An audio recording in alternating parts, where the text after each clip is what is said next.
விவசாயி, என்ஜினியர் அவங்க பசங்களுக்கு ஒரு best college AAA college of engineering and technology, Sivakasi. Counselling code 4680. Call 9944046643.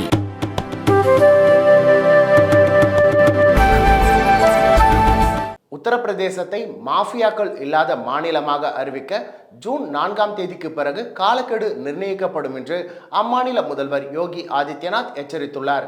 மக்களவை தேர்தலை ஒட்டி அரசியல் கட்சிகள் தீவிர பிரச்சாரம் மேற்கொண்டு வருகின்றன. இந்த பிரச்சார கூட்டங்களுக்கு இடையே உத்தரப்பிரதேச மாநிலத்தில் தனியார் செய்தி நிறுவனம் நடத்திய நிகழ்ச்சியில் முதல்வர் யோகி ஆதித்யநாத் கலந்து கொண்டார். அப்பொழுது அவரிடம் உத்தரப்பிரதேச சிறையில் பகுஜன் சமாஜ் கட்சி சட்டமன்ற உறுப்பினர் முக்தர் அன்சாரி விஷம் வைத்து கொல்லப்பட்டார் என்று சமாஜ்வாதி கட்சி குற்றம் சாட்டுவது குறித்து கேள்வி எழுப்பப்பட்டது.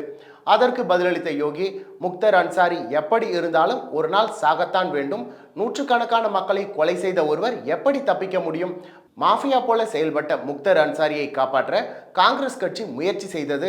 சமாஜ்வாதி கட்சியினரும் அவரின் கூட்டாளிகள். அவர்களிடம் நீங்கள் நியாயத்தை எதிர்பார்க்க முடியாது என்று பதிலளித்தார்.